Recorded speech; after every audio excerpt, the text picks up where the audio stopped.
Continuing on the same topic, I was so happy to see some information in the Economic Times or something different which I spoke about.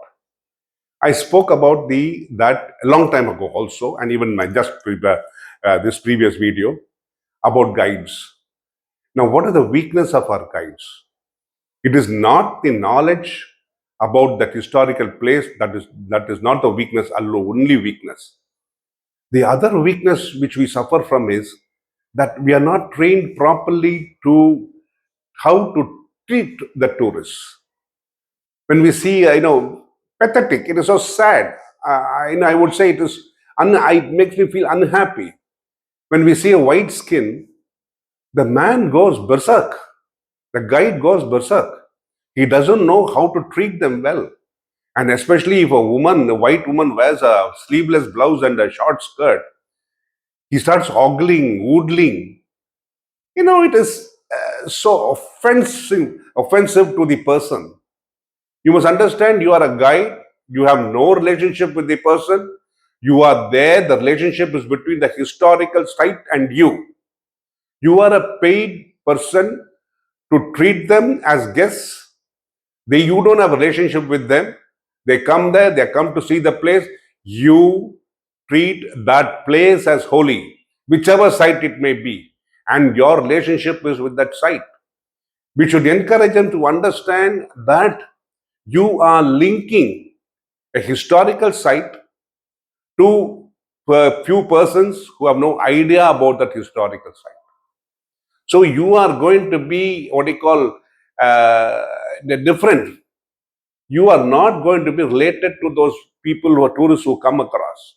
They are just people who have come. You relate with them at that moment, tell them what is there, and if they feel happy about what you have delivered to them, the information is sufficient, correct, and they're happy, they give you something and you can leave. That is all. The relationship is over. The next group comes. The next set of people come. It is like that. That is how guides should behave.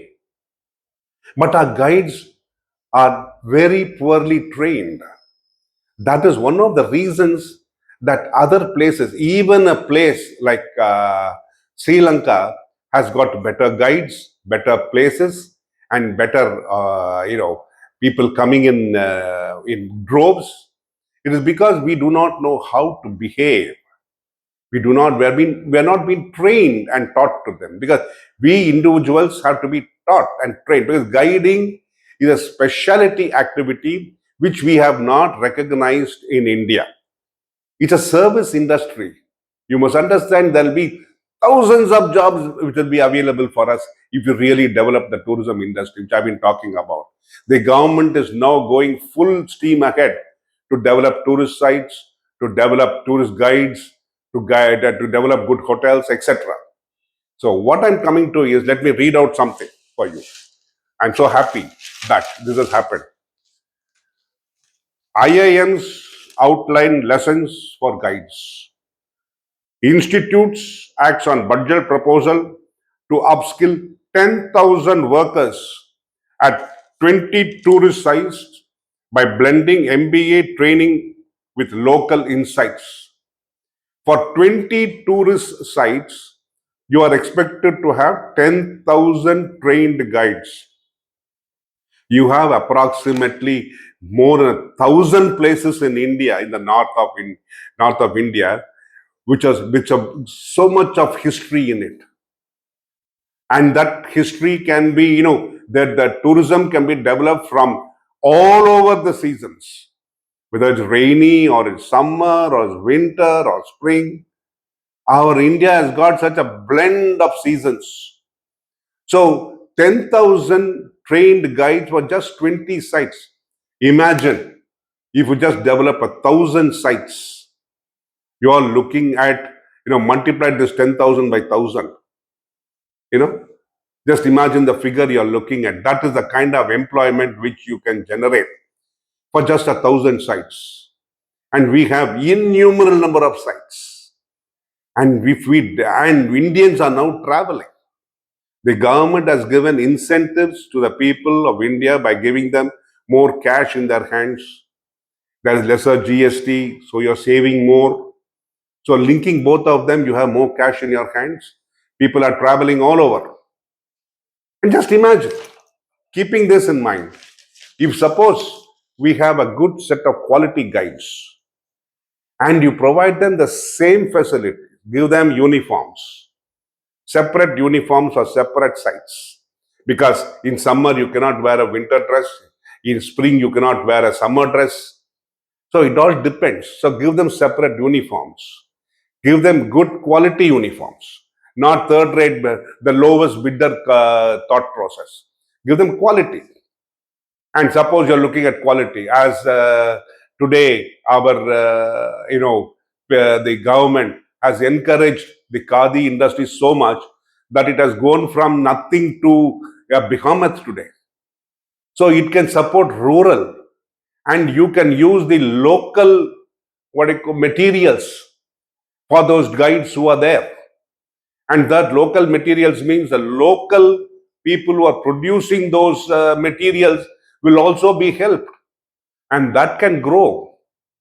And you can imagine the economic activity that will be generated if we are able to have such good guides, and you are able to develop good uniforms for them, good guidance for them. You will even have good archaeology people coming around to guide. Suppose in an emergency, the guide wants some advice. They can have a guidance today with all the technology available. You can have an archaeological expert or a history professor or a person who's studying anthropology or something like that. That is available in, if you look at it, there are people who do this in what do you call it, Egypt. Anthropologists are available, archaeologists are available, historical professors are available to guide to assist the tourists. So if we are able to provide with all our technology, if we are able to provide this kind of assistance, you can imagine how much of service, what the service industry India can,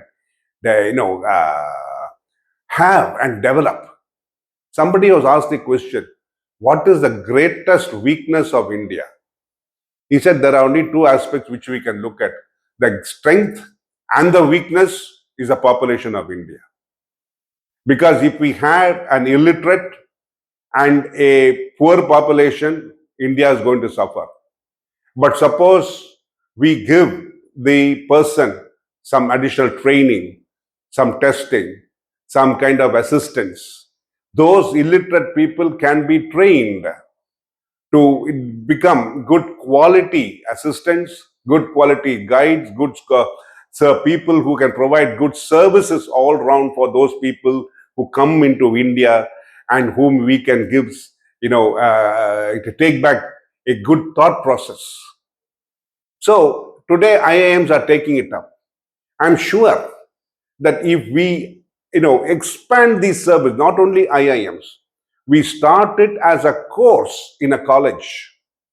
If we are able to provide them true historical documents, not a kind of a historical document which highlights a certain sect of thinking and a political course. No, I'm very sorry to say that is what's happened.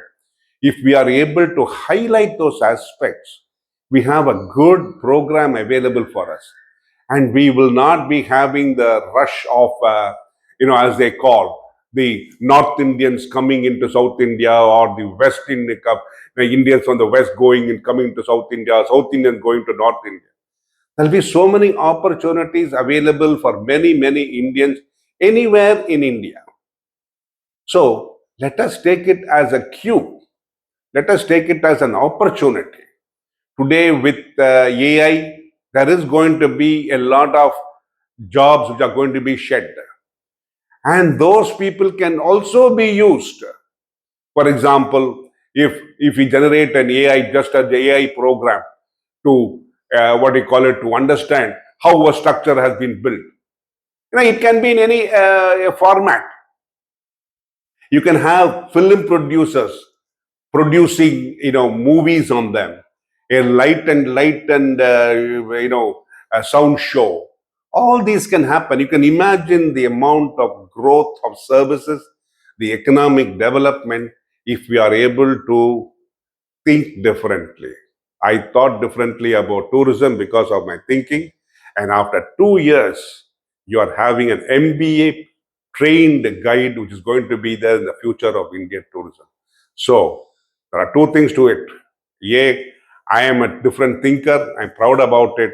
I have been isolated, but now the thought process is right. I'm so happy to be with you. Thank you very much.